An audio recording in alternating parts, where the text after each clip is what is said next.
శంషాబాద్ ఎయిర్పోర్ట్లో 300 మద్యం బాటిళ్లను పోలీసులు స్వాధీనం చేసుకున్నారు. గోవా, ఢిల్లీ రాష్ట్రాల నుంచి విమానంలో హైదరాబాద్కు మద్యం బాటిళ్లను తరలిస్తుండగా పోలీసులు వాటిని గుర్తించి సీజ్ చేశారు.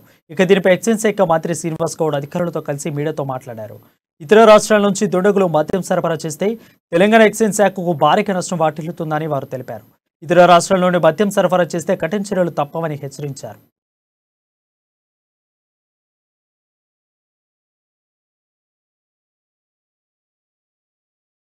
ఎక్కడ ఫంక్షన్ అయినా కూడా తెలంగాణ లేబుల్ లేనటువంటివి బాటిల్స్ ఉన్నాయి అనే సమాచారము మాకు గత 15 రోజులుగా రావడం జరుగుతోంది. దాన్ని దృష్టిలో పెట్టుకొని అసలు ఎక్కడి నుంచి వస్తుంది మద్యం, జనరల్ గా విదేశాల నుంచి వచ్చినట్ల బాటిల్ తయారు చేస్తారు కొంతమంది గతంలో. దానివల్ల కల్తీ మద్యం వచ్చి ప్రాణాలు పోవడానికి కూడా అవకాశం ఉంటుంది. 2 రకాలుగా ఆర్థికంగా నష్టం, కొంతమంది తెలియక దానిలో ఏం కలుపుతారో తెలియక కల్తీ మద్యం తాగి ఏమైనా ప్రాణం కూడా మీదకి రావడానికి కూడా అవకాశం ఉంటుంది. రెండింటిని దృష్టిలో పెట్టుకొని కల్తీ మద్యం తాగి ఎవరైనా చనిపోయిన ఇబ్బంది, మరి ఆ మద్యం వల్ల అక్రమంగా నిజంగా మద్యం తీసుకొచ్చిన దాన్ని అమ్మడం వల్ల ఆర్థికంగా నష్టం కనుక దీనిపైన దృష్టి పెట్టాలని చెప్పి మా అధికారులని గత వారం రోజులుగా కేవలం ఒక్క ఎయిర్పోర్ట్లోనే